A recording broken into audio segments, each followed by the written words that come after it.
Bonjour, merci à tous d'être là aujourd'hui pour assister à ce webinaire que la Fondation Bachunga organise pour parler d'un sujet qui nous est très,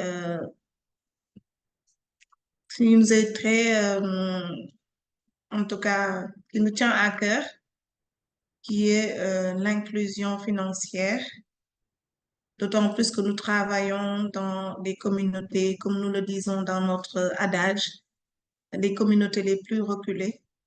Et nous faisons face à ce défi qui est l'accès aux institutions financières. Et c'est une réalité que nous vivons tous les jours avec les communautés dans lesquelles nous intervenons. Donc, à travers ce webinaire aujourd'hui, nous allons parler de l'inclusion financière de la technologie en milieu rural. Donc, parler des enjeux et des perspectives. Dans un premier temps, nous allons donner la parole, si je ne me trompe, à notre directrice exécutive qui va faire le mot de bienvenue et donner le ton pour cette discussion qui va permettre à d'éminents spécialistes dans le domaine de se prononcer et de donner euh, des recommandations clés qui seront sûrement suivies et feront effet auprès des communautés pour une meilleure inclusion, en tout cas financière dans nos communautés. Boris, merci d'introduire la directrice exécutive pour le monde bienvenue. Bonsoir, Madame Kodou. Soyez la bienvenue parmi nous. J'espère que vous m'entendez. Madame Kodou, Oui, Boris, je vous entends. Bonjour tout le monde. bonsoir, Madame Kodou. Vous m'entendez? Oui, oui, bien sûr. Voilà. Bonjour tout le monde. Merci de vous être connectés à ce webinaire. On n'en est pas à notre premier webinaire et vraiment nous sommes ravis que vous soyez fidèles à nos réunions. Donc, nous voici à nouveau réunis pour notre série de webinaires sur des thématiques qui ont toujours une place très importante dans nos programmes qui œuvrent pour l'autonomisation durable des femmes rurales dans nos pays respectifs. Le thème qui nous réunit aujourd'hui porte sur comment la technologie peut être un vecteur efficient d'inclusion financière. Comme vous le savez sans doute, l'inclusion financière est essentielle pour réduire les inégalités socio-économiques et favoriser le développement durable. Elle permet aux individus et aux entreprises d'accéder à une gamme de services financiers abordables, adaptés à leurs besoins, tels que les comptes bancaires de proximité, je dirais, les crédits, les assurances et les paiements électroniques. Mais en même temps, l'inclusion financière dans les zones rurales peut être un vrai défi à cause de l'inaccessibilité, de l'emplacement reculé de certains villages, par exemple, où les pourvoyeurs de services n'arrivent pas. Donc, cette inclusion, quand même, va au-delà du simple accès aux services financiers qu'on vient de lister. Elle peut aussi vraiment libérer l'immense potentiel des femmes à augmenter les revenus de leur foyer, à améliorer le niveau et la qualité de leur vie, en favorisant l'accès à un travail décent, tout en contribuant à l'essor économique de ces mêmes communautés d'où elles proviennent. Donc, malgré cela, dans les communautés rurales que nous servons, de nombreux obstacles persistent, notamment l'accès aux infrastructures financières, le manque de connaissances des services disponibles, la méfiance envers les institutions financières, parce qu'il faut le dire, certaines de ces institutions de microcrédit, par exemple, sont très rapaces et parfois font dans l'usure Donc, ce n'est pas pour rien que beaucoup de personnes qui habitent dans ces coins reculés hésitent souvent à s'engager vers l'épargne, par exemple, en confiant leur argent à ces services-là ou en allant demander des prêts qui leur coûtent très, très cher. Et c'est ici que la technologie intervient, ce qui est le thème de la thématique d'aujourd'hui. Les avancées technologiques, donc, offrent des solutions innovantes pour surmonter ces obstacles et faciliter l'accès aux services financiers. Des initiatives telles que les plateformes de paiement mobile. Au Bénin, on a Momo, au Sénégal, on a Wave qui est très abordable, on a Orange Money et encore d'autres. Donc, ces applications pour la microfinance également, ainsi que des outils d'éducation financière numérique, jouent un rôle particulier, un rôle clé dans l'amélioration de l'inclusion financière en milieu rural. La Fondation Batonga, sachant le potentiel qui existe dans ces outils-là, a pour ambition, à travers son projet She Digital, qu'on a lancé le 14 juin 2014 au Bénin et qui va également s'étendre au Sénégal, a donc fait le pari de pouvoir jouer sa partition dans l'accès à l'inclusion et dans l'accès aux finances et à l'inclusion financière des femmes avec qui nous travaillons en milieu rural. Au cours de ce webinaire, donc, nous aurons l'opportunité d'entendre des experts divers horizons partager leurs connaissances, leurs expériences et leurs visions sur cette thématique qui est très, très, très centrale à ce que nous faisons en ce moment. Ensemble, j'espère que nous découvrirons comment ces technologies-là peuvent être utilisées de manière stratégique pour non seulement élargir l'accès aux services financiers, mais également renforcer la résilience économique des communautés rurales, à contribuer à l'équité d'accès et également à l'autonomisation financière des femmes battantes qui habitent les milieux ruraux et qui n'ont pas souvent ce qu'il leur faut pour pouvoir élargir leurs activités, lancer de nouvelles activités ou tout simplement prospérer en matière de finances personnelles.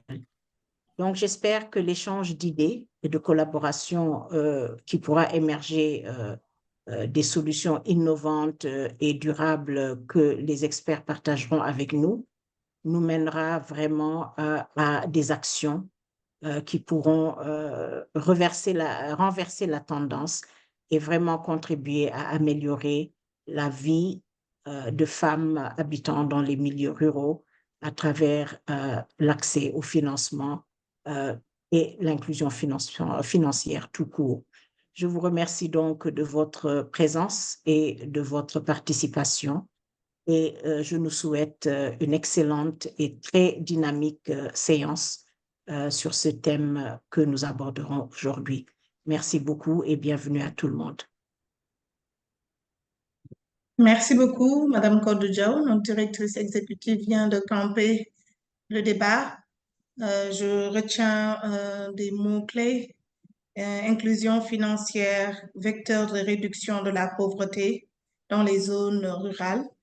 Et c'est un moyen de libération de l'immense potentiel des femmes, ce que je retiens de son intervention.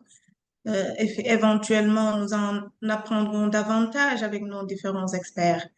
Alors, moi, je viens me présenter. Je suis Madame Aïda Gueye-Seydi, la country manager de Batonga au Sénégal. Et aujourd'hui, je serai la modératrice de ce panel. Ce panel que je vais modérer avec la présence d'experts de haut niveau que je vais présenter, qui sont Madame Adjara Idriss Aounchedé. Madame Adjara est ingénieure, entrepreneuse digitale, formatrice et consultante en entrepreneuriat et marketing digital. Elle est manager associée du Hub de Cotonou de Initiative for Africa. Bienvenue, Madame Adjara. Merci. Merci de votre participation. Merci. Merci. Notre deuxième intervenant panéliste est Monsieur Jean-Marie Lafia, le Regional Lead Customer Success et représentant de DreamSave au niveau du Bénin. DreamSave, c'est une organisation qui travaille beaucoup sur l'inclusion financière avec qui Batonga a déjà un partenariat au Bénin que nous désirons aussi étendre au Sénégal. Bonjour, Monsieur Jean-Marie Lafia. Merci d'avoir accepté de participer à ce panel et de nous faire bénéficier de tout ce savoir et de nous permettre d'aller de l'avant sur ce volet de la digitalisation. Merci. Bonsoir, Aïda. Merci beaucoup. Enfin, notre dernier panéliste que je m'en vais introduire est Monsieur Steve Oda, qui est un entrepreneur digital, CEO d'Afrique Céréales Group. Il est un expert en économie et agrobusiness, mais aussi promoteur d'une culture innovante, d'une agriculture innovante en Afrique.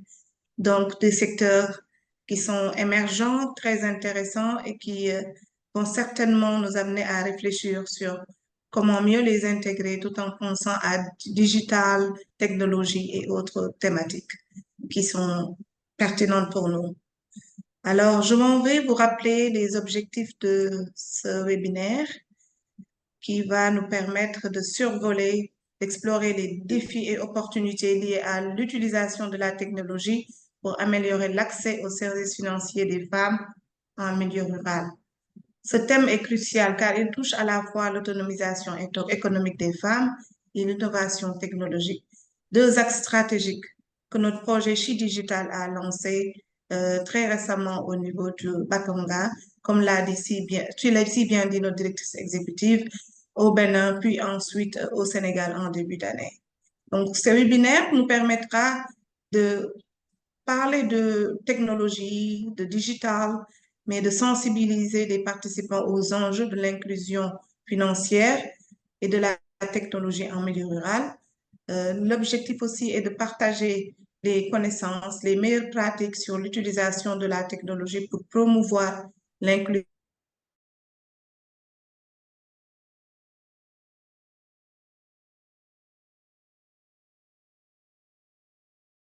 financière, défis en milieu rural. Et enfin, nous allons identifier des actions concrètes que toutes les parties prenantes devront prendre en compte pour promouvoir l'inclusion financière en milieu rural en utilisant la technologie. Je m'en vais commencer les premières séries de questions qui seront soumises à nos panélistes pour nous éclairer notre lanterne sur cette thématique. Et je vais commencer avec Madame Hadjara. Bonjour, Madame Hadjara.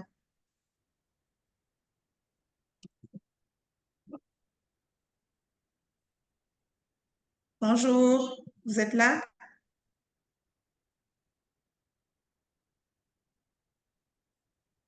Alors, si Madame Adjara n'est pas disponible, bon, je propose de commencer avec notre ami Jean-Marie, Jean-Marie de DreamSave. Monsieur Jean-Marie, je m'en vais vous poser la première question et nous serons très ravis d'en apprendre plus sur la thématique.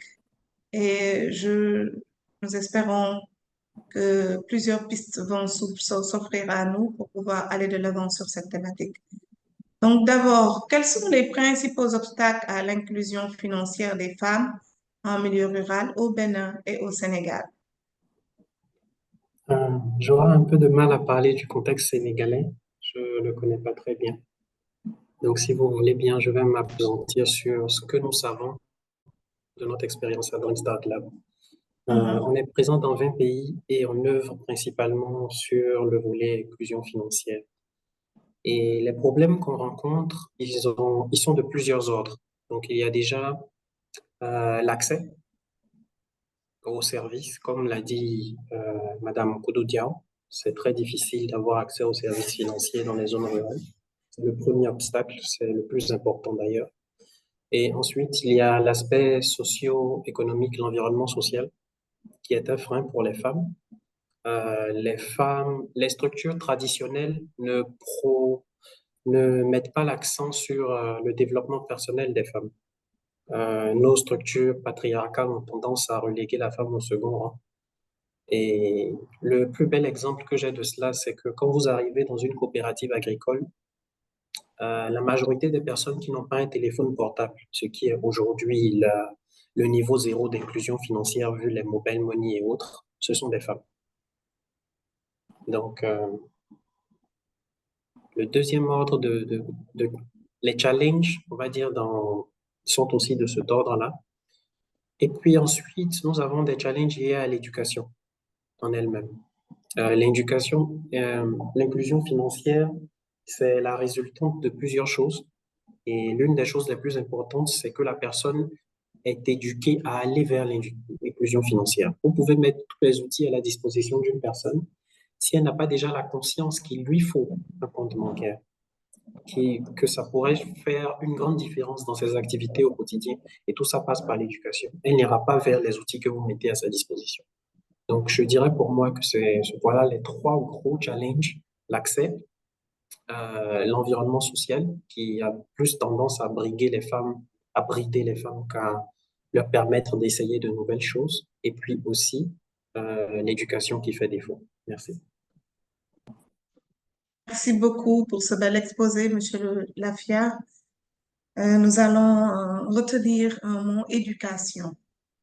Éducation, éduquer la population pour aller vers l'inclusion financière. Donc, tout un volet qui permet de sensibiliser, mais de donner les bonnes informations justes et bonnes aux communautés, parce que sans information, il sera difficile d'aller vers ce secteur. Alors, je vais poser la même question à Madame Adjara qui est revenue. Madame Adjara, pouvez-vous nous dire les défis, les obstacles à l'inclusion financière des femmes en milieu rural au Bénin et aussi si éventuellement vous connaissez le contexte sénégalais, en parler aussi. Ok, merci pour la question. J'espère que vous me recevez bien. Oui, très bien. Ok.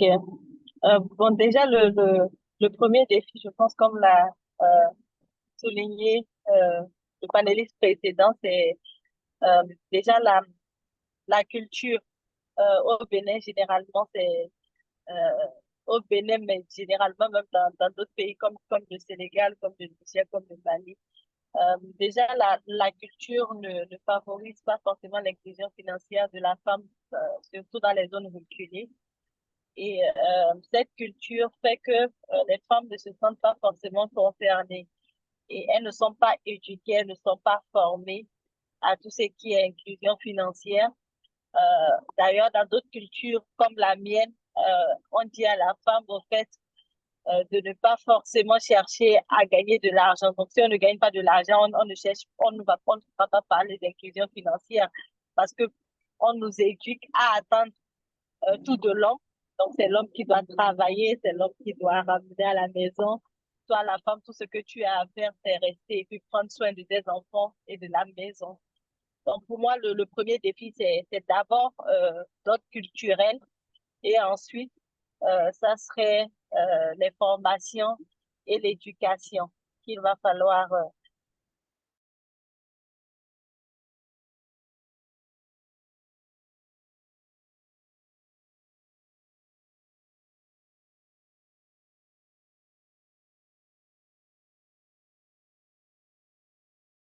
sur les aspects socioculturels qui entravent les femmes. Et comme vous l'avez dit, souvent on pense que la femme n'a pas besoin de beaucoup de choses pour évoluer, mais nous sommes dans une société qui évolue et je pense que de plus en plus, on pense que la femme a un rôle à jouer pour atteindre le développement dans nos pays.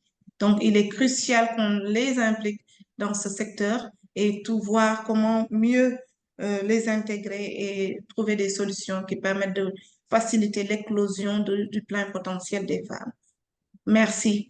Nous allons passer à M. Steve Oda qui va nous parler des mêmes défis peut-être ou d'autres défis qu'il a trouvés toujours dans le milieu rural qui entravent en tout cas les femmes et les empêchent d'aller vers l'inclusion financière. Merci beaucoup, M. Steve. Merci beaucoup et bonsoir à tous. Un plaisir d'être sur ce panel. Et en dehors de ce que mes prédécesseurs ont déjà dit, il faut dire que ces dernières années, on a beaucoup travaillé dans le monde rural, notamment en Côte d'Ivoire, au Togo, au Burkina Faso et au Bénin.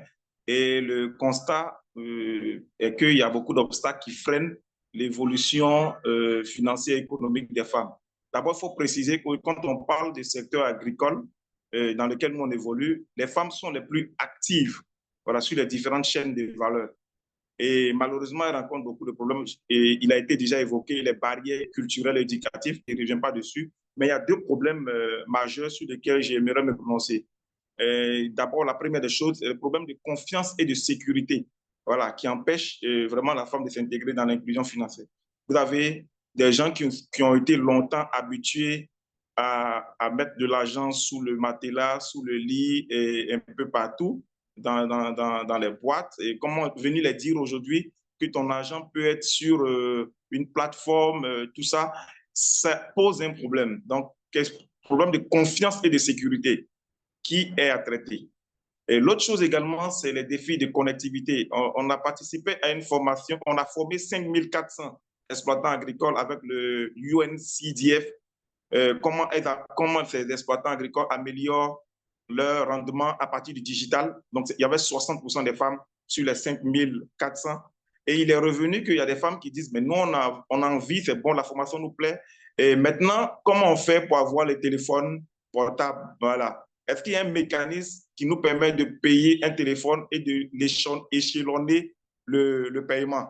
On a bien envie parce que c'est intéressant ce que vous nous montrez, c'est intéressant ce qu'on voit. Et donc, ça, c'est l'autre chose également, c'est les défis d'ordre infrastructure Internet. Donc, dans d'autres milieux, c'est beaucoup plus que des gens ont des téléphones, mais ils n'ont pas la connexion. Donc, les problèmes sont différents. Certains ont des téléphones, ils n'ont pas la connexion. Certains ont envie d'avoir des téléphones, ils ont la connexion dans le milieu. Et d'autres ont des problèmes de sécurité. Voilà en fait des obstacles qu'on rencontre dans ces communautés rurales. Merci beaucoup, M. Oda. Merci. Vous nous avez parlé des défis qui sont vraiment inhérents au milieu rural et c'est tellement important ce que vous dites que ce qui entrave, c'est des notions de confiance, de sécurité, bien sûr, mais l'Internet, l'accès à l'Internet, c'est un grand défi si on veut vraiment permettre à ces communautés rurales de s'intégrer et d'aller vers les finances, en tout cas digitales. Alors, c'est très important tout ce que vous dites. Nous allons creuser et aller vers la prochaine question qui va toucher sur beaucoup plus les aspects de technologie. Donc, je vais commencer cette fois-ci avec Madame Adjara, qui devait être la première sur la première question. Madame Adjara, oui. Donc, pour la prochaine question, comment la technologie peut-elle surmonter les obstacles pour améliorer l'accès aux services financiers?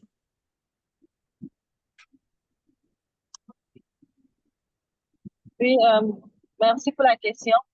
Je pense que comme Steve vient de le dire déjà, la technologie, aujourd'hui, il y a plein de solutions qui ont été mises en place qui ont pour objectif d'aider justement et de favoriser cette inclusion financière, peu importe la zone.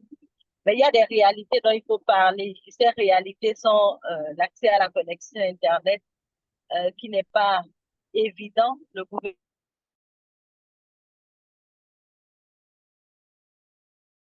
au Bénin, mais n'empêche pas qu'aujourd'hui encore, il y a toujours des problèmes de connectivité. Donc, s'il y a un problème de connectivité, et on parle de technologie, et généralement la technologie, on va passer par Internet. Donc, il y a déjà un premier problème. Maintenant, après, il y a des solutions, bien sûr, qu'on peut utiliser qui ne sont pas forcément liées à Internet, mais qui sont limitées. Donc, qui peuvent proposer des services basiques, mais si on veut aller plus loin, il va falloir déjà régler ce problème d'accès à la connexion Internet et déjà s'assurer que ces femmes dans ces zones ont accès à des téléphones qui permettent d'accéder à ces services technologiques. Donc, la technologie, elle est très bien. Il y a plein de services qui ont été mis en place, mais aujourd'hui, elle reste toujours limitée d'accès dans les zones reculées. Merci. Merci beaucoup, Madame Adjara. On retient qu'il y a encore des défis à l'accès aux technologies dans le milieu rural et que ce sont des défis qu'il faut adresser pour permettre, en tout cas, à ces populations d'être beaucoup mieux pris en compte dans l'inclusion financière. Merci pour cette réflexion. Nous allons poursuivre avec cette fois Monsieur Oda. Monsieur Oda, vous pouvez nous en dire plus sur comment la technologie pourrait aider à surmonter ces obstacles, hein, pour améliorer l'accès aux services financiers. Donc, je vous avais donné quelques pistes tout à l'heure. Vous pouvez peut-être nous en dire un peu plus, ce qui va peut-être éclairer mieux notre lanterne. Merci. OK, merci beaucoup. Donc, je vais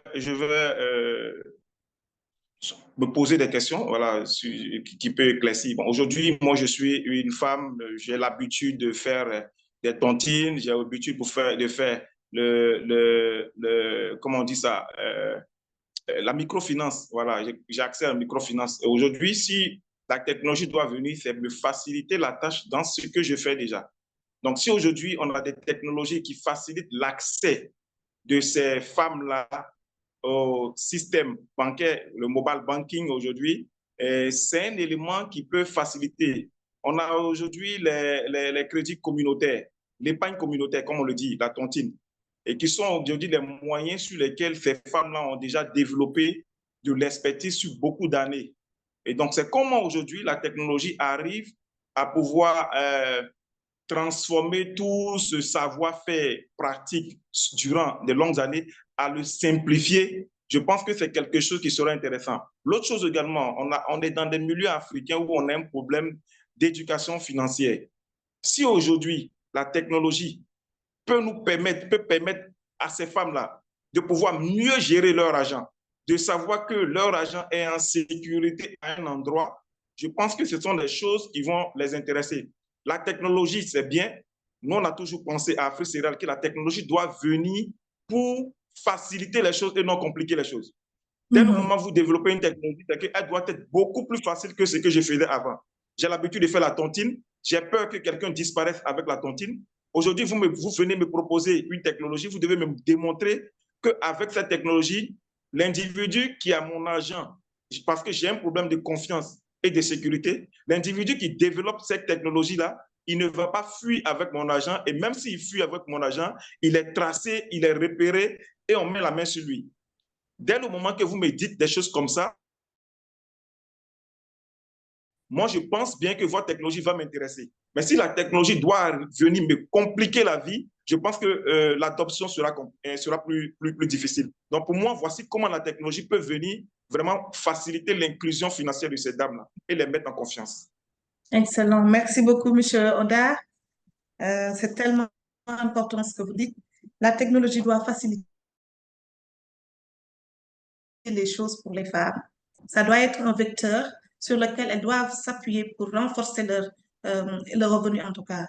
Et l'aspect de sécurisation des fonds est très important parce que le compte qui est dédié et qui est bien sécurisé avec tout ce qui est paramètres de code, etc., permet à ces femmes d'avoir des fonds, en tout cas accessibles à tout moment, mais qui seront de toute façon préservés de en tout cas, tout risque de déperdition, de vol, etc. C'est des facilités donc comme ça dont on a besoin à travers la technologie pour mieux intégrer les femmes dans ce secteur. Merci pour cette réflexion. Alors, je vais poser la même question à Monsieur Jean-Marie Lafia. Je pense que c'est un domaine qui vous parle. Comment la technologie peut aider à améliorer vraiment l'inclusion financière? Merci. En effet, c'est un domaine qui me parle. Lorsqu'on parle de technologie et d'inclusion financière, la première chose qui me vient à l'esprit, c'est mobile money. Donc, je vous donne une statistique toute bête. Le taux d'inclusion financière au Bénin, en 2021, il était de 34,7%. Donc, ce taux-là, c'est quoi? C'est le nombre de personnes qui ont un compte bancaire dans une institution de microfinance ou une banque classique ou la poste, quel que soit le type d'institution financière. Si on inclut le nombre de personnes qui ont un compte mobile money, le taux passe à 85,5%, si mes souvenirs sont bons.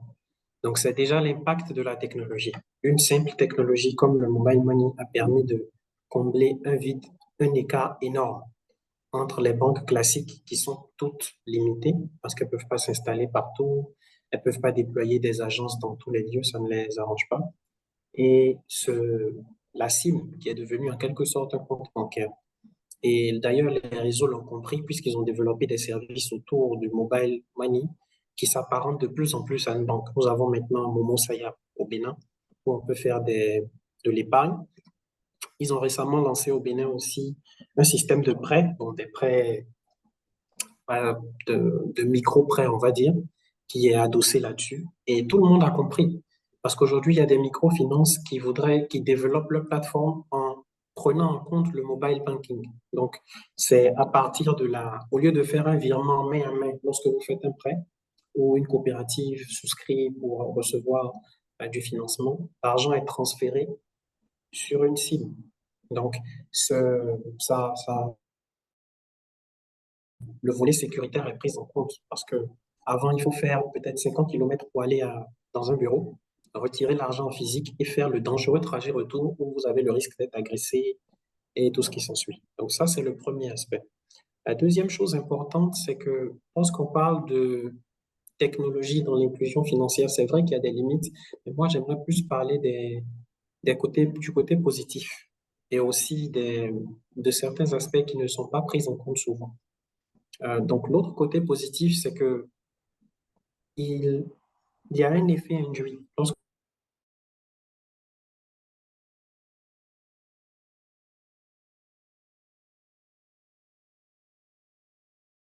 la technologie, aujourd'hui, pour être ouvert au monde, il vous faut un téléphone. Et de préférence, un téléphone Android. Donc, il y a tout un accès au digital qui s'ouvre parce qu'il y a un besoin d'inclusion financière. Lorsque vous expliquez à une femme tous les avantages qu'il y a, non seulement à avoir un téléphone, parce que tu peux utiliser ton compte mobile money là-dessus, mais aussi tu peux faire la promotion de ton activité sur les réseaux sociaux, tu peux apprendre de nouvelles choses grâce à notre ami comme un Google et d'autres choses comme ça. Ça, non seulement le volet inclusion financière devient comme un levier pour le développement global de la femme et l'amélioration de ses rendements.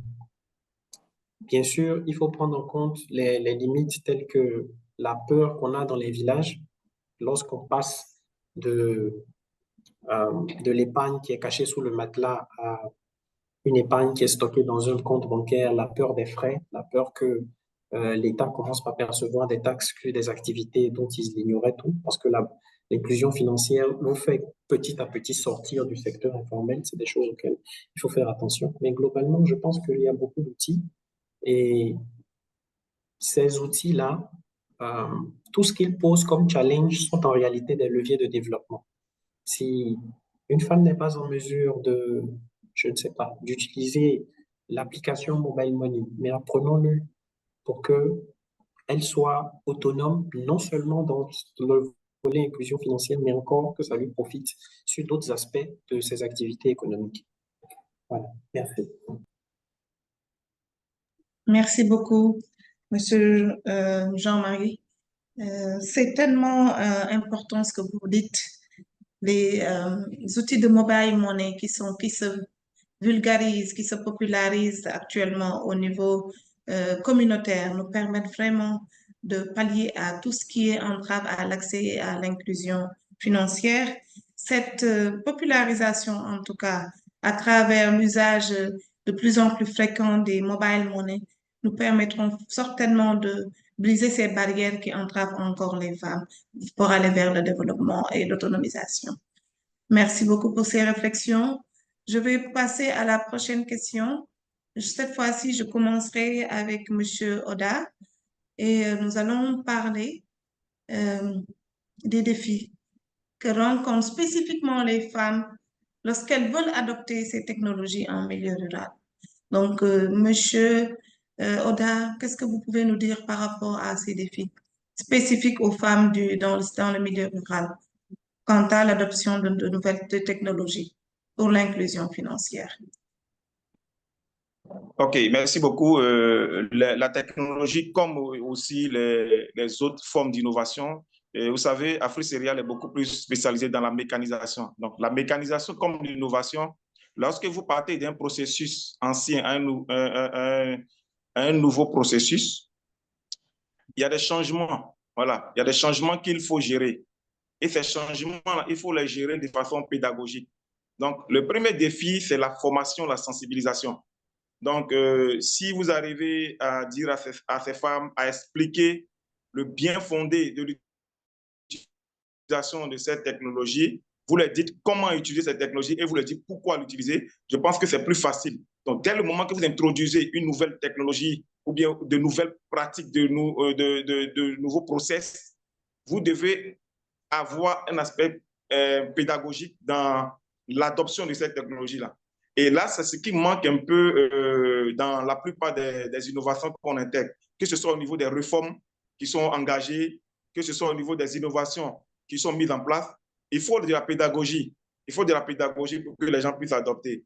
Et donc, ce défi de sensibilisation, de formation, il faut en tenir compte. L'autre obstacle également qu'il faut en tenir compte, c'est l'instruction. Voilà, donc je peux être instruit, et je prends moi mon cas, et je prends aussi le cas d'autres personnes. Vous allez à l'aéroport, bien que nous ne sommes pas des illettrés, lorsqu'on vous propose de pouvoir utiliser le système de scannage avec le passeport ou bien manuellement, généralement tout le monde s'aligne ou c'est manuel. Bien évidemment, alors que ce sont des intellectuels. Donc imaginez quand vous avez des personnes qui n'ont pas un niveau d'instruction élevé. Donc, pour moi, le principal obstacle à lever ici, c'est l'introduction de cette technologie. Donc, quelle pédagogie on adopte pour ensuite l'instruction? Comment on lève le niveau d'instruction des femmes pour qu'elles puissent adopter? Donc, moi, je me dis, et ça pourrait être une proposition à Batonga, peut-être que Batonga le fait déjà. Dès le moment où vous introduisez une nouvelle technologie, vous devez faire des modules de formation en alphabétisme automatiquement. Donc, alphabétiser les gens en même temps. Comme ça, elles apprennent déjà à compter, elles apprennent déjà les lettres. Comme ça, ce sera plus facile pour elles de taper sur des claviers ou encore voilà, des tablettes. Donc, pour moi, voici comment on pourrait lever ces obstacles. Merci. Merci beaucoup. Merci pour ces belles propositions. Donc, miser sur la formation, le renforcement de capacités et adopter des méthodes très pédagogiques pour pouvoir permettre à ces femmes de s'approprier automatiquement et très facilement de ces nouvelles technologies. C'est très bien retenu. Je pense qu'à Batonga, c'est des mécanismes qui sont en là et qui nous aident beaucoup. C'est de belles réflexions. Nous passons cette fois à Madame Adjara, qui va aussi nous parler des défis que rencontrent les femmes dans l'adoption de ces technologies en milieu rural. Oui, merci. En plus de ce que Steve vient de dire, nous, ce qu'on a remarqué chez Mara Academy lors des différentes formations qu'on a animées avec des partenaires comme Enabel, la GIZ, etc., c'est que souvent les technologies ne sont pas adaptées aux besoins justement de ces femmes-là. Par exemple, je donne juste un exemple d'une formation qu'on anime souvent pour permettre aux femmes qui ont des petites entreprises de les faire connaître au travers des outils qu'on utilise aujourd'hui comme les réseaux sociaux. Donc, souvent dans les zones reculées, les femmes ont du mal et n'utilisent pas souvent, par exemple, des réseaux comme LinkedIn, comme Twitter, mais elles seront plus aptes à utiliser des canaux, un canal comme WhatsApp. Donc, du coup, ça serait adapté aussi à la technologie. Toutes les technologies ne sont pas utiles pour les personnes dans les zones reculées. Donc, c'est trouver des technologies utiles pour ces personnes, pour ces femmes, mais aussi développer des technologies qu'on peut facilement adapter à des contextes, à des femmes, au fait, qui sont dans des zones reculées. Donc, en tant qu'entrepreneur, en tant qu'entrepreneur dans le numérique, c'est mettre en place des solutions adaptées pour ces femmes qui sont dans les zones reculées. Il faut reconnaître qu'aussi, il y a beaucoup qui ne sont pas allés à l'école. Donc, du coup, des fois, le défi qu'on a, c'est qu'elles ne savent pas lire, elles ne savent pas écrire. et les applications ne sont pas souvent conçues, l'expérience utilisateur des applications ne sont pas conçues pour une personne qui ne sait pas lire et qui ne sait pas écrire.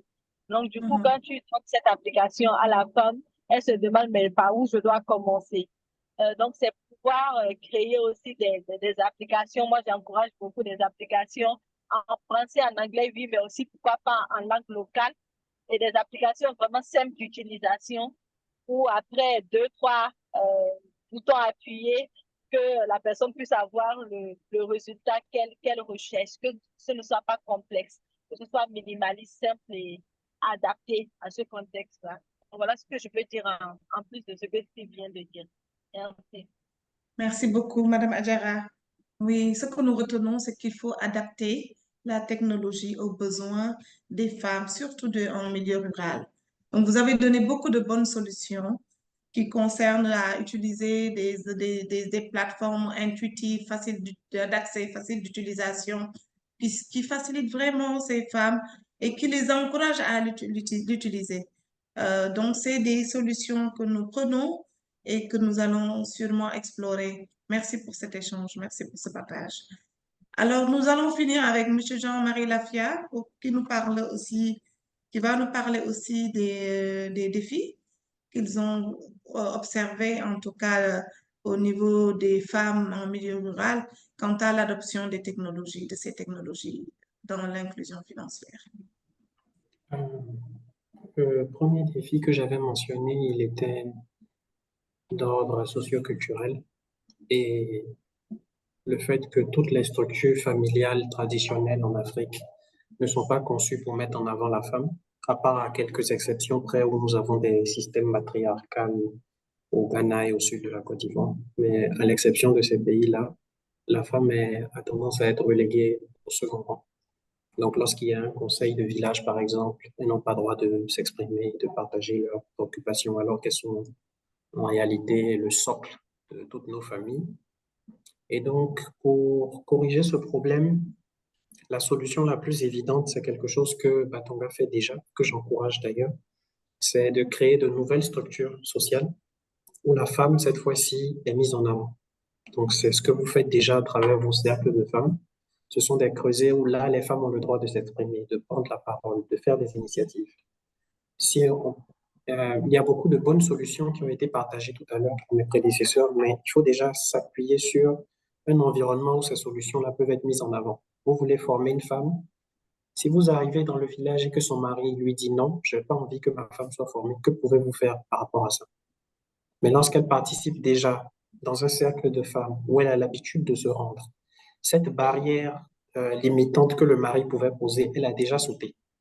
Donc, vous formez au sein du cercle de femmes et l'information circule et vous avez atteint votre objectif. La femme a appris quelque chose de nouveau et vous ouvrez un nouvel horizon pour elle en matière d'inclusion financière. Donc, c'est la base de tout pour moi. Il faudrait de nouvelles structures où déjà la femme puisse s'exprimer pour qu'elle puisse elle-même commencer par explorer toutes les potentialités qu'elle a dans son milieu, inclusion financière compris. La deuxième chose qu'il faut voir, je veux revenir sur l'aspect formation, mais sur un aspect précis de la formation. Il y a beaucoup dans les villages que nous parcourons, quand nous mettons en place des coopératives digitales, le premier souci qu'on rencontre, et ce n'est pas un souci genré du tout, c'est commun aux deux genres, c'est la peur de la technologie. Est-ce que c'est pas trop compliqué? Est-ce qu'utiliser une tablette ne va pas me créer des ennuis? Et si elle se gâte, comment je fais? C'est trop complexe, je préfère écrire ou pas. Donc, il faut déjà lever ce tabou-là que la technologie, c'est quelque chose réservé aux lettrés, aux gens des villes, que c'est pas accessible pour les gens du monde rural qui se sentent, parce qu'on parle d'inclusion financière, mais il y a aussi une exclusion en interne. Ils se disent, ces belles choses-là, ces téléphones sophistiqués, d'après eux, c'est pas fait pour nous, c'est pas conçu pour nous, c'est pas adapté à nos réalités, c'est pour les autres. Donc, tant qu'il y a ce verrou mental-là, toute formation que vous faites, elle ne passera pas. Ils feront un effort tant que vous les encouragez, tant que vous les poussez, mais dès que vous rentrez, vous verrez quand vous revenez dans le milieu 6 mois plus tard, 8 mois plus tard, que les gens ont repris leurs vieilles habitudes parce que c'est beaucoup plus simple pour eux. Donc, il y a ce verrou-là qu'il faut lever. Et comment on le lève? C'est toujours par l'alphabétisation et aussi en ne forçant pas trop l'inclusion financière. Il faut y aller à petits coups et leur permettre de réaliser déjà à un niveau, à un faible niveau, quels sont les avantages qu'ils donnent. Je donne un exemple tout simple. Lorsque vous alphabétisez une personne, vous ne lui remettez pas tout de suite dans les mains un téléphone de dernière génération à utiliser. Vous commencez peut-être par l'alphabétiser, par lui donner des outils tout simples, peut-être un téléphone à touche. Exerce-toi à appeler tes proches, réalise déjà le bien fondé d'utiliser ce téléphone-là. Et ensuite, on peut passer à quelque chose de plus complexe. Donc, j'ai souvent observé dans les approches de divers projets, pas tous, quelques-uns, qu'on voulait forcer les choses. On voulait faire passer la femme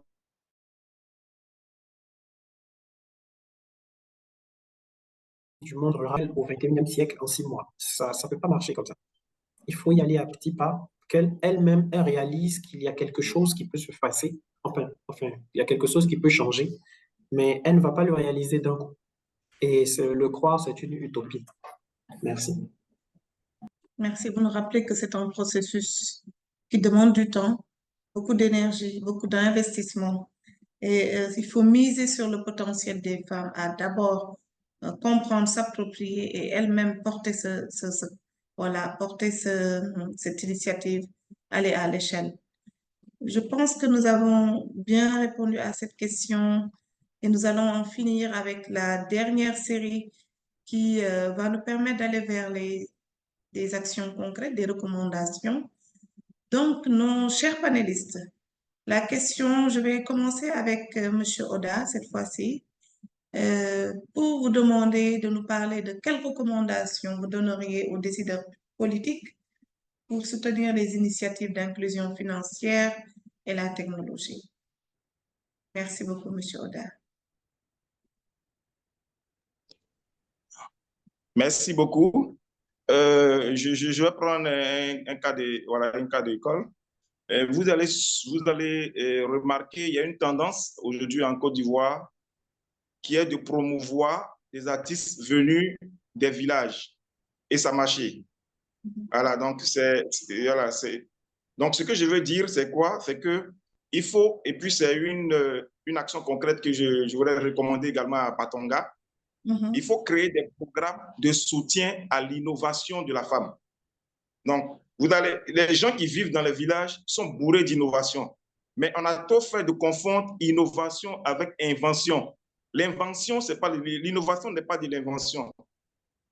Vous adoptez une nouvelle approche, c'est de l'innovation. Donc, comment amener ces femmes-là à pouvoir sortir d'elles le meilleur aujourd'hui en termes d'innovation? Comment mettre en place des programmes de soutien à l'innovation pour que des femmes qui sont au village puissent creuser leur méninge pour sortir des choses innovantes? C'est déjà un premier pas de pédagogie. Donc, si elles-mêmes, elles ont la capacité d'innover, elles vont comprendre facilement c'est quoi l'innovation et pourquoi adopter des approches innovantes. Donc, ça, c'est une première action concrète. Une deuxième approche concrète, c'est la formation à l'entrepreneuriat, voilà, des femmes en milieu rural. Quand une femme se lance dans l'entrepreneuriat et qu'elle bouge, et que son mari le veuille ou pas, elle s'impose parce qu'elle n'est plus dépendante de son mari et par conséquent, le mari est obligé de la respecter. Voilà, parce qu'on ne vous respecte pas quand vous êtes trop dépendant. Donc, et dès le moment qu'elles vont commencer par entreprendre à créer des activités génératrices de revenus, elles-mêmes, elles vont creuser leur ménage également pour innover, pour développer des manières de capter de l'argent. La dernière chose, c'est la sensibilisation. Il faut sensibiliser d'abord à plusieurs niveaux. Il faut sensibiliser les femmes sur le rôle aujourd'hui de la femme. La femme contribue vraiment, quand on parle de croissance économique dans un pays, si on regarde, c'est la femme qui est contributrice de cette croissance-là, à tous les maillons de la chaîne. Donc, il faut sensibiliser les femmes. Elles jouent déjà un rôle, elles jouent déjà un grand rôle aujourd'hui dans l'aspect économique. Il faut sensibiliser également les hommes à comprendre qu'une femme qui est autonome, ce n'est pas un danger pour lui. Ça, c'est le deuxième niveau. Il faut sensibiliser également, ça je vais parler des gouvernants. J'ai travaillé avec la fondation coréenne Semaul. La Corée du Sud a commencé son développement du village vers les villes. La Corée du Sud a commencé son développement du village pour aller vers les villes. Donc, si vous pensez développer les villes sans les villages, alors que ce sont les zones de production, vous êtes en train de créer une cassure dans le développement économique de votre pays. Donc, la transformation des zones rurales devient aujourd'hui un enjeu de développement. On n'a pas le choix. Si les zones rurales ne sont pas développées, on ne sera jamais développé parce que c'est les zones de production. Vous avez la force productrice qui sera obligée de faire de l'exode et qui va abandonner, alors que ce n'est pas sûr que ceux qui sont en ville cultivent encore les terres qui sont restées au village. Donc, moi, je pense également qu'il faut cette sensibilisation à tous les niveaux pour qu'on puisse également transformer notre zone rurale et comme ça deviendra plus facile pour nous de nous développer. Merci beaucoup. Merci, M. Oda. Juste une petite question de relance. Dans le secteur Oui. de l'agrobusiness, quelle serait pour vous une recommandation que vous ferez aux politiques pour une meilleure intégration de cet aspect d'inclusion financière sur l'agrobusiness? Pour l'agrobusiness, ok, d'accord. Oui. L'inclusion financière dans l'agrobusiness. Déjà, il faut que l'État joue un rôle important dans la valorisation des outils qui sont développés. Donc, l'État ne doit pas venir en concurrence également aux startups ou aux entreprises privées. L'État doit créer, en fait, doit jouer un rôle régalien, c'est-à-dire créer l'environnement pour que ces jeunes entreprises-là éclorent. Donc, pour moi, c'est ce qu'il faut, parce qu'il y a beaucoup d'applications, mais qui ne sont pas adoptées ou bien dont les promoteurs se découragent par la suite et ils vont.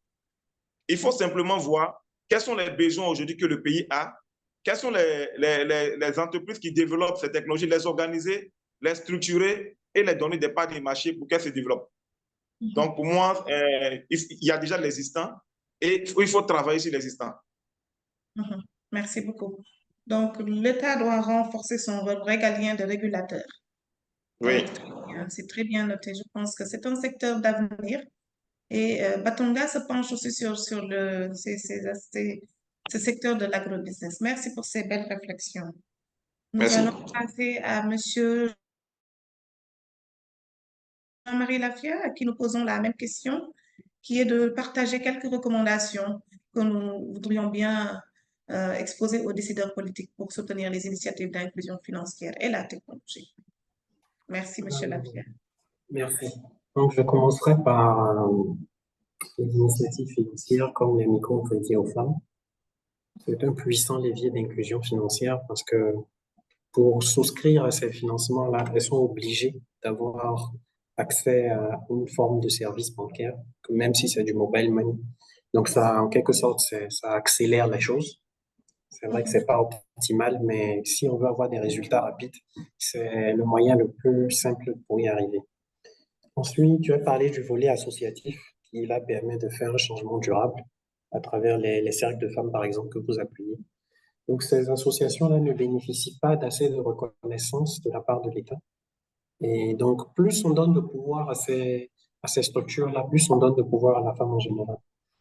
Donc, je recommanderais, par exemple, un statut juridique, pourquoi pas, pour les associations de femmes qui leur permettent de mener des actions à divers niveaux parce qu'elles ont plein d'idées.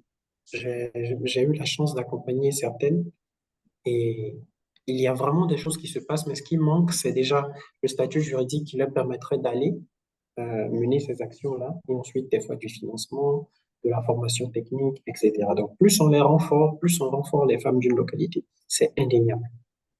Et je reviens sur un point important. Les pays qui ont un niveau de PIB élevé ont tendance à avoir des femmes qui ont tendance à avoir un taux d'inclusion financière des femmes élevé également. Donc, plus on fait rentrer les femmes dans le circuit économique avec de l'inclusion financière, plus on gagne à la fin en termes de revenus. Donc, il ne s'agit pas juste de venir donner, je ne sais pas, faire, parce qu'il y a beaucoup de cosmétiques quand on parle d'inclusion financière des femmes. Donc, surtout au niveau politique.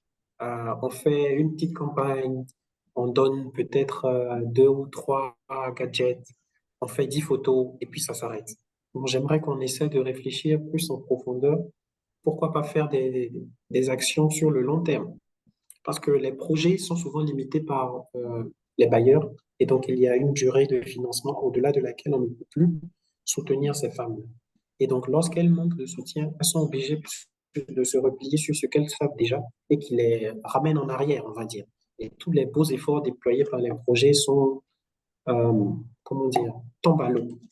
Donc, ce qui serait bien, c'est que l'État puisse vraiment se constituer comme un relais des actions communautaires qui sont mises en place par les ONG, les associations de femmes, pour pousser ces actions-là au-delà de ce qu'elles sont déjà. Je donne un exemple tout bête. Il y a des cercles de femmes au Bénin de la Fondation Batonga qui produisent du savon. Donc, pourquoi ne pas faire la promotion de ce savon-là lors des foires internationales? Pour qu'on sache qu'il y a des femmes qui font. Et imaginez, par exemple, vous êtes dans un village, il y a des femmes qui montent une association et qui viennent vous dire que leur savon a été vendu à une foire internationale au Sénégal grâce au concours de l'État. Ça vous donne envie d'adhérer à l'association. Et par ricochet, vous aurez tendance à imiter le comportement des femmes de cette association-là qui ont peut-être tout un compte bancaire pour faciliter leurs échanges. Vous allez bénéficier de tout ce qu'il y a comme formation et avantages liés à cette association-là. Donc, plus on met l'accent sur donner du pouvoir aux communautés de base, aux associations villageoises qui mettent en avant la femme, plus on crée un levier qui, in fine, va permettre d'augmenter le taux d'inclusion financière des femmes. Merci. Merci beaucoup, merci beaucoup. Monsieur Jean-Marie Lafia, vous allez rappeler l'importance de passer à cette étape de formalisation des groupements de femmes, mais aussi vous recommandez que l'État fasse aussi plus dans la promotion des produits que les femmes sont en train de faire à l'échelle communautaire. Donc, donner des parts de marché, donner de la visibilité, mais les aider à s'ouvrir à un marché beaucoup plus national et international. Merci beaucoup. Recommandations sont retenues et sont tellement pertinentes pour nous, d'autant plus que vous prenez beaucoup d'exemples sur les cercles de business que nous avons à Tonga. Merci pour ces belles réflexions. Nous allons finir avec Madame Adjara qui va nous parler de recommandations aussi par rapport à cette thématique d'inclusion financière auprès des décideurs politiques. Merci, Madame Adjara. Merci. Bon, en plus de tout ce que mes prédécesseurs ont dit, ça serait déjà moi, à la base, à l'école, à la maison, en fait, d'instaurer une éducation à l'inclusion financière au niveau de la femme. Parce que l'éducation, ça commence depuis le plus bas âge. Donc, du coup, on gagnerait en temps et en efficacité si ça se faisait depuis l'école primaire et à la maison aussi, que les parents soient sensibilisés déjà à cette inclusion financière pour pouvoir justement mieux éduquer les filles qui seront les femmes de demain, et également que les hommes également soient sensibilisés à encourager leurs femmes à cette inclusion financière. Que l'une des barrières pour les femmes dans les zones reculées, c'est généralement le mariage qui vient très tôt et qui ne les encourage pas à faire une activité, qui ne les encourage pas justement à devenir financièrement indépendantes pour pouvoir justement mieux soutenir le foyer qu'elles ont, mais qui les encourage plutôt à rester à la maison et à prendre soin des enfants.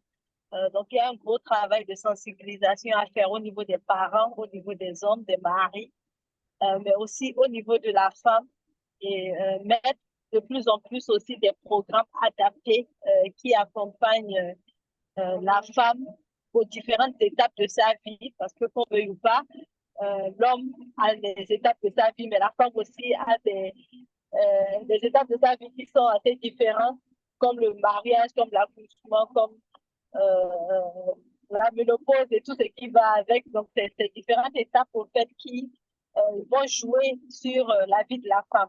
Et c'est important que le gouvernement, les fondations comme Batonga et les entrepreneurs que nous sommes, que nous puissions mettre en place des programmes qui accompagnent les femmes en tenant compte de ces différents aspects et en tenant compte du fait que la femme et l'homme ont des différences et ne sont pas égales dans le sens où chaque personne a sa responsabilité, à sa vie et à sa façon de y réagir. Et ensuite, la dernière chose, ça sera développer de plus en plus aujourd'hui, en tout cas au Bénin, ça se fait, mais continuer justement à mettre en place les infrastructures qu'il faut pour pouvoir faciliter cette inclusion financière auprès de la femme. Merci. Merci beaucoup, Madame Adjara. Vous nous ramenez à un mot qui est revenu plusieurs fois, c'est l'éducation. Éduquer très tôt nos filles à l'utilisation du digital, des technologies qui permettent de s'intégrer dans ce secteur financier plus facilement, qu'on soit en milieu rural qu'en milieu urbain. En tout cas, cette notion d'éducation précoce est importante à tous les niveaux pour permettre à nos communautés de vraiment franchir ces barrières et de pouvoir atteindre cette autonomie, cette indépendance financière. Alors, je pense que nous avons fini la série de questions qui nous étaient posées aujourd'hui et auxquelles les panélistes ont brillamment répondu. Je pense que nous allons passer à la série de questions-réponses et nous allons redonner la parole aux panélistes pour donner peut-être des compléments d'information ou d'intervenir sur les questions qui seront abordées avant de clôturer ce webinaire. Alors, merci beaucoup à Monsieur Lawani qui a fait une contribution et qui parle de la nécessité de sensibiliser les femmes pour qu'elles soient beaucoup plus au fait des nouvelles technologies, mais aussi sur comment elles peuvent sécuriser leur argent en utilisant les technologies qu'offre l'inclusion financière. Donc, Monsieur Lawani nous a posé cette question. Et une autre question, une autre contribution serait que l'argent, il faudrait également faciliter les technologies, surtout pour celles qui n'ont pas été à l'école. Donc, avoir comment dirais-je, faciliter, rendre intuitifs ces outils, de sorte à ce que toutes les femmes, qu'elles soient alphabétisées ou non, puissent vraiment utiliser ces plateformes. Il a fait beaucoup de commentaires. Il pense aussi que la sensibilisation est très importante pour convaincre les femmes dans les milieux ruraux à une bonne inclusion financière. Donc, une petite intervention par rapport à ces contributions, chers panélistes. Je pense que Monsieur Lafia, vous voudrez bien peut-être faire une petite intervention par rapport à cette contribution. Donc, Bien sûr, Monsieur je pense Lawani que est revenu plusieurs fois sur l'importance de la sécurité en tant qu'offre ces technologies pour ces femmes. Donc, qu'est-ce que vous pouvez dire par rapport à cette réflexion? déjà, je vais remercier M. pour les interventions.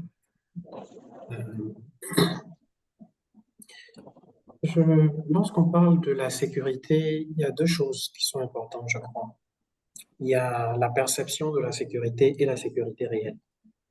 Donc, vous pouvez vous dire, mon argent est en sécurité dans une banque et elle sera parquée le lendemain. Donc, il y a ce que vous percevez comme étant c'est sécurisé et puis il y a ce que c'est en réalité. Donc, lorsqu'on dit sensibiliser sur la sécurité de l'argent, c'est un sujet tellement sensible que ce n'est pas seulement avec des mots qu'on convainc une personne que son argent est en sécurité. C'est en posant des actes forts et des fois même, c'est juste par un effet de groupe, en fait. Donc, vous avez des coopératives qui vous disent, nous, on ne voulait pas mettre notre compte dans une microfinance, on attendait qu'une autre coopérative le fasse et voir comment ça se passe. Donc, vous ne pouvez pas vraiment convaincre à 100% quelqu'un que son argent sera en sécurité dans un système qu'il ne maîtrise pas. Déjà, on parle de là. Ensuite, tout ce que vous pouvez faire, c'est lui montrer les avantages et les inconvénients et le relancer jusqu'à ce qu'il fasse un premier pas. Donc, j'ai discuté une fois avec un agent de crédit qui m'a dit que lui, son objectif, quand il vient dans un village, ce n'est pas que tout le monde domicilie son compte au niveau de la microfinance dont il dépend, mais c'est plutôt qu'il fasse un essai. Donc, lui, il vient ouvrir, par exemple, des micro-comptes où elle ne dépense que entre 2 et 5 000 francs. Il dit, essayez. Et si au bout de 6 mois, votre argent a disparu, c'est que je vous ai menti et je vous rembourse. Donc, c'est comme ça qu'à petit coup, il arrive à les convaincre, puisqu'elles se rendent compte plus tard que, ben, on a déposé 5 000 francs, après 10 mois, 20 mois, l'argent est toujours là, il n'a ni diminué ni augmenté. Bon, il y a des fois des petits intérêts qui s'ajoutent dessus, qui les encouragent même à en faire plus. Donc, la sécurité, c'est vraiment, il y a toute une éducation sur le fait de faire réaliser à une personne du monde rural que son argent est en sécurité dans un système digital. C'est vraiment quelque chose que la sensibilisation seule ne suffit pas à atteindre comme objectif. Euh, et c'est encore plus difficile quand la personne n'a pas été scolarisée, ce qui est le cas pour la majorité des femmes en milieu rural. C'est ce que je peux dire par rapport au volet sensibilisation sur lequel elle a beaucoup insisté. Merci. Oui. Merci beaucoup, Monsieur Lapia. Effectivement, Madame Lawani, elle nous a posé une question tellement pertinente pour ce volet. C'est l'argent qui circule, est-il sécure ou pas? Monsieur Oda, qu'est-ce que vous pouvez nous dire? Quelles sont les recommandations que vous pouvez donner à notre communauté qui nous écoute aujourd'hui pour qu'on puisse avoir des arguments plausibles qui puissent rassurer les femmes de ces milieux ruraux à utiliser ces plateformes et se sentir en sécurité? OK, merci Sortir beaucoup. leur argent en sécurité aussi. Merci beaucoup. Parce que autant aujourd'hui, on est méfiant sur le fait que je dois enlever mon argent pour déposer dans une banque, autant on sera encore plus méfiant demain en raison du fait qu'on pourrait être victime dans les années à venir aux cyberattaques, par exemple. Voilà, donc il faut anticiper aussi ces réflexions. Donc, la peur peut changer de camp. Si la peur hier, il était sur l'argent qui était sous le lit, la peur de demain pourrait devenir est-ce que mon argent même est en sécurité dans un système électronique? Donc, les questions de cyberattaque, parce que si vous n'expliquez pas ça aux dames, supposons, je suis une dame, vous m'avez convaincu, et que j'entends, selon la rumeur, qu'ailleurs, il y a eu des attaques où les systèmes électroniques ont été attaqués. La femme n'a jamais entendu parler des cyberattaques, cybersécurité. Imaginez, tout de suite, ça va créer une panique générale chez les femmes pour dire, ah, on a appris que des gens ont mis l'argent quelque part et puis ça a disparu et puis il y a eu tant. Donc, il faut anticiper la sensibilisation pour aller au-delà de ce qu'on voit et anticiper même les défis futurs. Donc, pour moi, la sensibilisation, c'est aussi à ce niveau-là. Après, le reste, c'est de trouver des bons arguments pour dire qu'il y a des technologies, par exemple, comme je ne vais pas parler de blockchain à des femmes, parce que je dis aussi que l'inclusion, ce n'est pas seulement les femmes du monde rural, c'est aussi les femmes du monde urbain qui n'ont pas accès. Donc, il faut sensibiliser tout ce milieu-là et dire qu'il y a des technologies aujourd'hui qui sont plus sécurisantes, qu'aujourd'hui, comment on appelle ça, on peut utiliser la biométrie pour être sûr que quand vous avez mis votre argent, on a pris votre empreinte, on peut vous retrouver, ou bien la personne qui a fait telle chose, on peut la retrouver à tout moment, sans problème. L'État a déjà développé beaucoup de choses comme ça en termes de biométrie pour retrouver, pour reconnaître, pour trouver les moyens de ce que même s'il y a un problème, les informations sont stockées quelque part où quelqu'un a forcément accès, que tôt ou tard, vous aurez votre argent. Donc, il faut qu'on arrive vers ces types de sensibilisation-là. Voilà. Très bien. Donc, sensibiliser pour rassurer, pour leur dire qu'il y a une méthode de tracer votre argent et que c'est peu probable d'avoir des cyberattaques de ce genre qui puissent quand même porter atteinte à l'intégrité des fonds qui sont dans ces outils-là technologiques. Merci beaucoup pour ces belles pistes de réflexion. Madame Adjara, vous pouvez en dire un peu plus ou bien par rapport à ces aspects de sécurité de l'argent et mieux rassurer les femmes quant à l'utilisation de ces technologies? Oui, je pense qu'en tout cas, Steve et Jean-Marie ont dit l'essentiel. Mais ça serait juste insister sur sensibiliser aussi les femmes au danger de ces outils et surtout comment les sécuriser au maximum. Par exemple, ne pas donner son code à tout le monde, ne pas cliquer sur des liens qu'on ne connaît pas. Des fois, c'est des petites informations qui ne sont pas données. On ne parle que des avantages, mais on oublie de parler des aspects aussi d'insécurité qu'on peut avoir sur ces plateformes. Et comme Steve le disait, elle n'est pas sensibilisée. Donc, dès qu'elle entend que quelque chose s'est passé quelque part, tout de suite, elle panique et puis elle se dit, je ne veux plus utiliser cette plateforme-là. Et j'ai connu aussi des personnes qui se sont faites avoir facilement parce qu'elles n'ont pas été sensibilisées aux mesures sécuritaires qu'il fallait mettre en place pour pouvoir utiliser ces plateformes. Donc, c'est sensibiliser sur l'utilisation, former à l'utilisation, mais former aussi sur les aspects de sécurité et des pièges qu'il peut y avoir et surtout comment euh, se prévenir contre ces attaques qu'il peut y avoir en utilisant ces systèmes. Merci. Merci beaucoup, Madame Adjara, pour cette belle réflexion. Oui, effectivement, vous l'avez si bien dit, hein. Il faut miser sur l'éducation. À nouveau, c'est revenu. Éduquer, sensibiliser, former, faire, en tout cas, adopter à ces femmes ces petits gestes-là qui vont aider à préserver, en tout cas, ce qu'elles ont comme acquis, c'est-à-dire l'argent qu'elles gardent, ne pas partager le code, ne pas donner des informations sensibles qui permettent à quelqu'un d'autre ailleurs de pouvoir en tout cas prendre leurs fonds. Dans tous les cas, nous voyons qu'il y a énormément de pistes de réflexion par rapport à cette thématique et il est très crucial qu'on puisse continuer la réflexion. Et il y a une autre question qui aborde aussi le rôle de monsieur, j'espère que je ne me trompe pas, monsieur Bienvenu Chonda Mwangu, qui pose la question qui est quel est le rôle des partenaires privés, des ONG et gouvernements pour promouvoir l'inclusion financière en milieu rural? Ça a été un peu répondu, mais si vous voulez en dire plus. Et il demande aussi quelles sont les formations nécessaires pour renforcer les compétences numériques et financières. Si vous permettez, Oui, j'aimerais allez-y. revenir sur sa première question. Quel rôle Mhm, peuvent jouer les partenaires privés, mhm, ONG, les gouvernements pour promouvoir l'inclusion financière en milieu rural? mhm, Je vais commencer par dire que l'inclusion financière, c'est une thématique qui nécessite la mise en place d'un écosystème. Écosystème, mhm, pourquoi?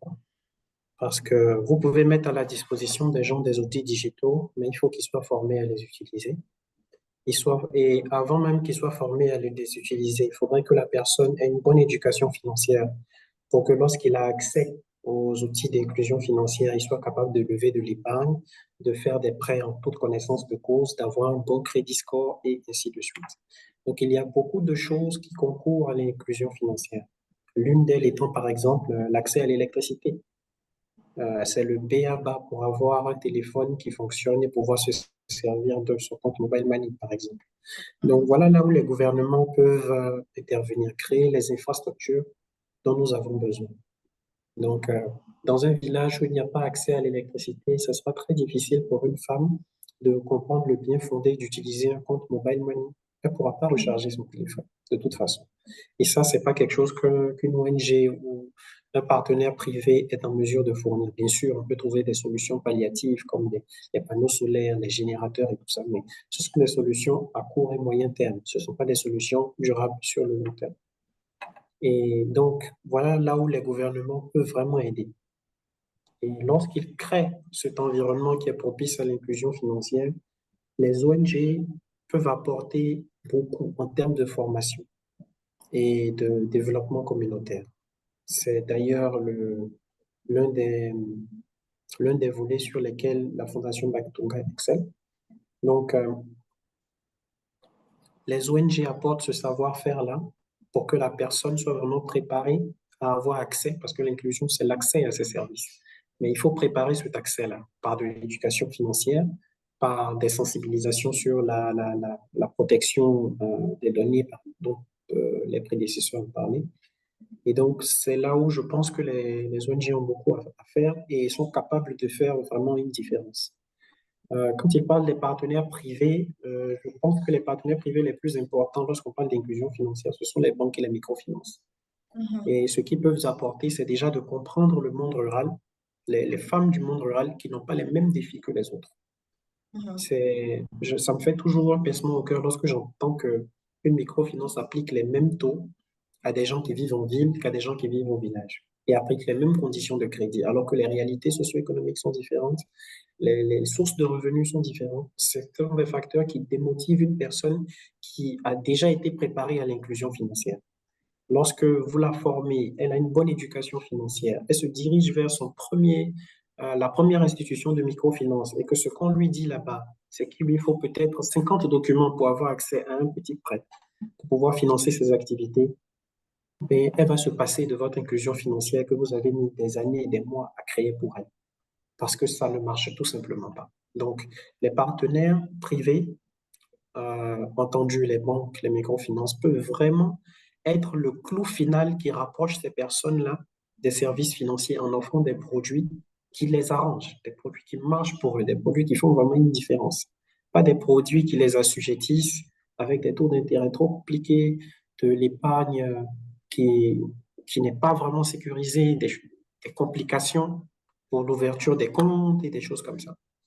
Je crois que c'est le plus important. Merci beaucoup pour toutes ces belles réponses qui donnent en tout cas des pistes et en tout cas des informations sur le rôle que pourraient jouer les partenaires techniques privés et les ONG et les gouvernements. Donc, autant de choses que nous devons prendre en compte. Et comme vous l'avez si bien dit, c'est tout un écosystème à mettre en place pour favoriser l'accès à ces services, en tout cas financiers, en milieu rural. Nous avons la question touchée aussi à quelles sont les formations nécessaires pour renforcer les compétences numériques et financières. Qui veut peut-être aborder rapidement ce point, donner quelques pistes par rapport aux formations qui nous interpellent sur le volet numérique et financier? Oui, bon, pour les formations, déjà en termes d'inclusion financière et numérique, ça serait déjà de parler d'informations de base déjà sur l'outil informatique, comment utiliser un téléphone, comment utiliser un ordinateur, comment utiliser Word, Excel, des informations basiques des fois qui ne sont pas compliquées, mais qui sont nécessaires déjà pour commencer. Parce que pour parler d'inclusion financière, pour parler d'outils fintech et autres, il faut déjà avoir un téléphone et savoir l'utiliser. Donc, c'est déjà le basique. Il faut également des formations en termes de gestion de budget personnel, comme gestion de budget pour une entreprise, pour une petite activité, comment gérer son budget. Ça serait aussi des formations sur l'accès au financement, comment se faire financer, quels sont les différents types de financement auxquels on peut recourir, comment les avoir, qu'est-ce qu'il faut préparer comme document, qu'est-ce que il faut faire comme diligence, etc. Donc voilà très rapidement les types de formations qui peuvent aider en termes d'inclusion financière et aussi numérique. Merci. Merci beaucoup. Monsieur Oda, peut-être si vous avez une petite contribution par rapport à cette question sur la formation pour renforcer le numérique et les aspects financiers.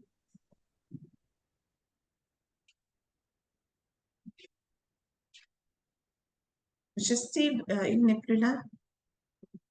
Donc, nous allons passer à la prochaine question qui parlait d'éducation financière comme un élément essentiel à l'inclusion financière. Et apparemment, ça a été un peu répondu dans la réponse de M. Jean-Marie Lafia, qui parlait un peu d'éducation financière. Donc, c'est une question qui a été posée par Absa Gueye, qui est aussi un collègue de la Fondation Batonga. Merci. À moins que M. Lafia et Mme Adjara ne veuillent en dire un peu plus sur cet aspect de l'éducation financière comme un levier essentiel pour l'inclusion financière. En tout cas, c'est une préoccupation qui a été posée par Absa Gueye.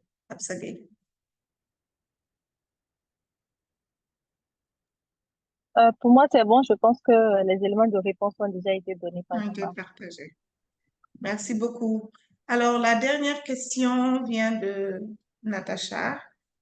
Des demandes, et nous avons entendu les défis et les types de partenariats qu'on pourrait avoir.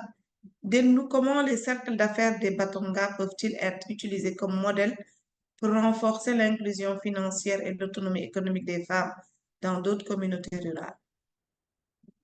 Merci, Natacha, pour cette question que je m'en vais poser à nos chers panélistes. Monsieur Jean-Marie Lafia, vous avez une piste de réflexion, une solution à Oui, proposer à Madame Natacha? la question me fait un peu sourire parce que Oui, les cercles le font déjà. le font déjà. Déjà, il y a plusieurs volets qui sont déjà pris en compte. Donc, juste pour répondre à la question, le volet entrepreneuriat, comment créer de l'argent. Quand on parle d'inclusion financière, on parle d'accès à des services financiers. Et pour avoir accès à des services financiers, il faut déjà être un agent économique, c'est-à-dire il faut être une personne qui génère de l'argent, qui a des activités génératrices de revenus. Et donc, ce volet entrepreneuriat-là, il est déjà pris en compte dans l'animation des cercles. La deuxième chose, c'est l'éducation financière. L'éducation financière, c'est tout ce qui permet à une personne d'agir en tant qu'agent économique rationnel sur le marché. Ça veut dire, si vous avez un budget de 100 000, vous ne faites pas des dépenses au-delà de votre budget, vous essayez de garder un budget équilibré. Vous savez faire des planifications, vous savez faire de l'épargne, rembourser vos prêts à temps. Vous avez tous les comportements qui rassurent les banques et les microfinances que vous êtes quelqu'un de rationnel sur le plan financier. Et ça, c'est deux choses qui concourent principalement. Déjà, l'habitude, il faut le pratiquer. L'éducation financière, c'est quelque chose qui se vit au quotidien. À chaque fois que vous recevez des... Excusez-moi. Comment ça sera calculé? C'est un de charger à l'hôtel. Je crois qu'il y a un micro qui est ouvert. Donc, Allez-y, c'est bon. oui. Donc déjà, éduquer la femme à faire de l'épargne, ça se fait déjà dans les cercles. Lever, peut-être qu'il faudrait mettre un peu plus l'accent là-dessus. Et puis, s'il y a quelque chose qui peut changer, c'est la mise en place peut-être de prêts en interne pour qu'elles aient déjà l'habitude de euh, être habituées à la manière de rembourser les prêts, comment ça se fait, pour que lorsqu'elles arrivent, in fine, vers la microfinance, elles aient déjà un bon background, que ce ne soit pas nouveau pour elles d'entendre parler d'intérêt, de délai de remboursement, de ce qui se passe lorsqu'on ne rembourse pas à temps son crédit, qu'elles puissent faire des demandes de crédit rationnelles, ne pas demander trop pour être ensuite dans la difficulté de rembourser. C'est quelque chose qu'on peut ajouter dans l'animation des cercles. Et je pense que le troisième volet important, c'est la mise en relation entre les cercles et puis les structures externes de microfinance, peut-être dans les années à venir, pour que les femmes membres de ces cercles n'aillent pas seules vers ces entreprises-là, qu'il y ait quand même une facilitation qui soit faite. Ça permet d'agir au niveau des taux d'intérêt qui vont leur être offerts. Parce que lorsque vous avez 100, 200 coopératives qui se dirigent vers la même microfinance, on peut négocier les termes des prêts. Mais lorsque c'est un individu qui se dirige tout seul, ben, il n'a pas vraiment une marge de manœuvre pour négocier les conditions avec lesquelles il fait un prêt. Ça s'applique aussi à de l'épargne.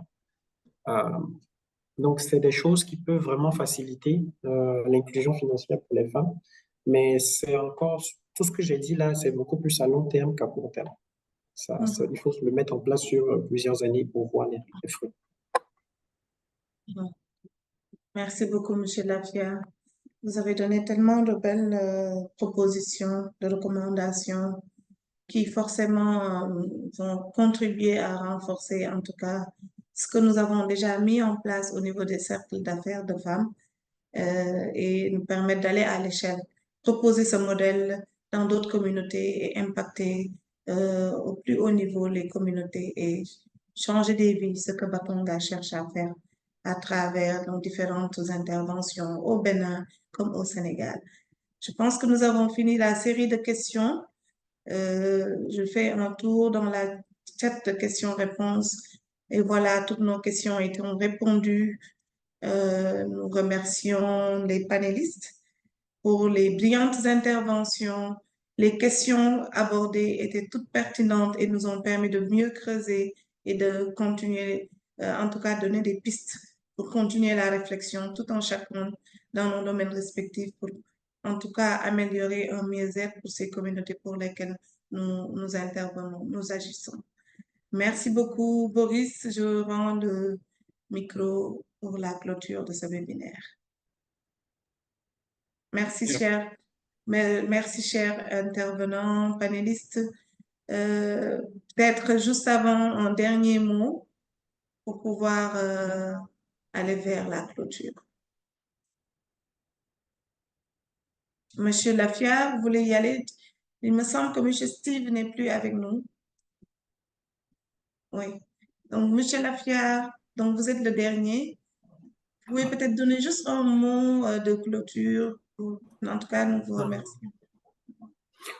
Oui, je vous remercie beaucoup pour ce webinaire parce que les gens ont tendance à penser que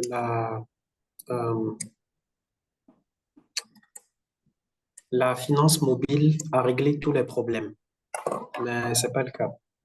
Donc aujourd'hui, il y a 58% d'hommes qui ont accès à un service bancaire en Afrique de l'Ouest, contre 45% de femmes. Et je peux vous garantir que si vous allez dans les zones rurales, le gap est encore plus grand.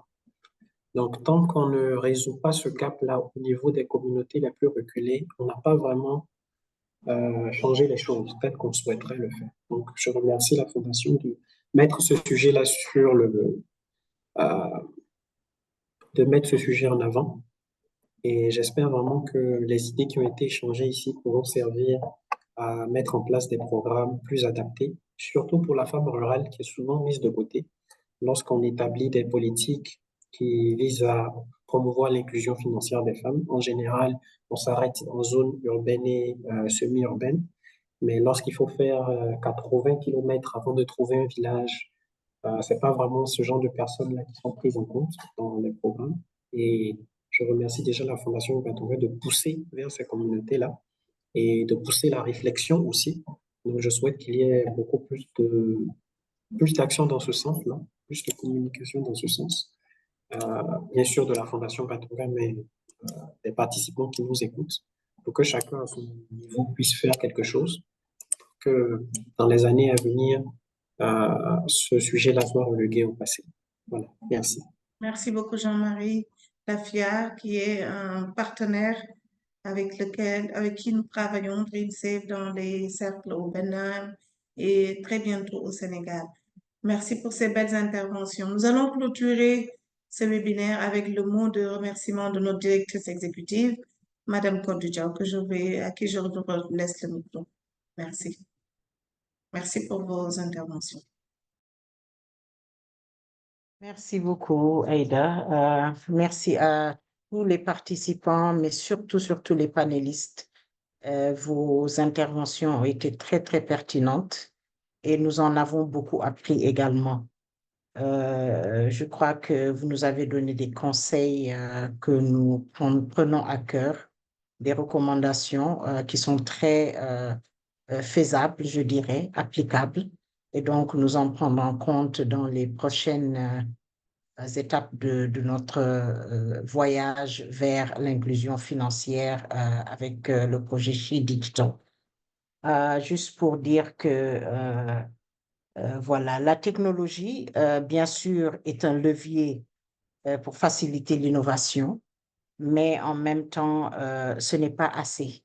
Au-delà de la connectivité, au-delà de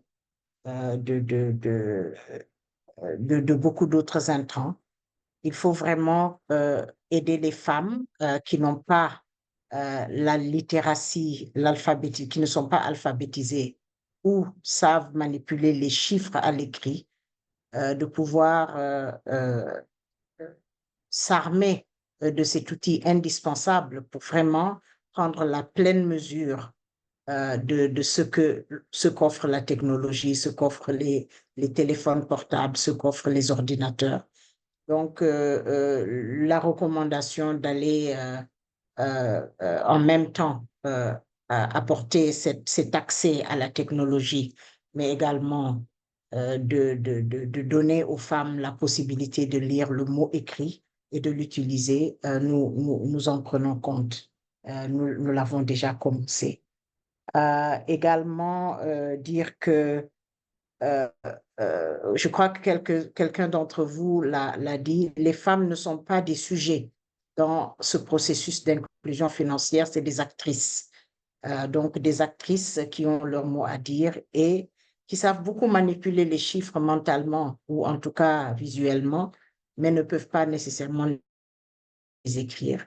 Donc, dans tout cela, il faudra sûrement prendre leur avis pour comment répondre à leurs besoins spécifiques, surtout dans les milieux ruraux, mais également dans les milieux périurbains et appauvris. Nous prenons également les autres points qui ont été soulevés vraiment à cœur, de pouvoir permettre aux femmes de bénéficier des dividendes de cette technologie, je veux dire de cette inclusion financière par rapport à leurs activités agricoles, par exemple, dans les milieux ruraux. De ne pas juste s'attendre à ce qu'elles puissent bénéficier individuellement, mais d'avoir une reconnaissance de leurs activités faites en groupe, qu'ils soient les cercles de business, les GIE, les associations villageoises, qu'ils puissent avoir un statut.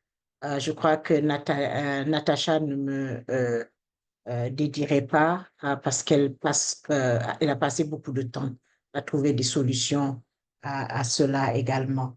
Donc, on a fait vraiment le tour. On a parlé des multiples aspects de cette inclusion financière facilitée par la technologie. Et vraiment, nous en sortons, je crois, un peu mieux informés, avec beaucoup de détails techniques, mais également des détails qui sont vraiment des make sense, n'est-ce pas? C'est vraiment des choses basiques que tout le monde devrait intégrer dans ses approches. Et nous espérons pouvoir continuer de compter sur vos recommandations, sur votre expertise, sur votre savoir technique pour vraiment faire avancer le travail que nous menons et de pouvoir également collaborer avec d'autres organisations qui s'activent dans ce secteur. Merci beaucoup à Natacha, à Boris, à Aïda pour avoir animé, modéré cette séance.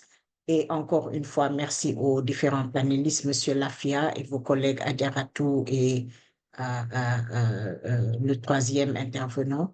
Nous apprécions vos contributions et vous reverrons très bientôt. Merci à l'audience et encore à très bientôt. Merci, au revoir. Natacha,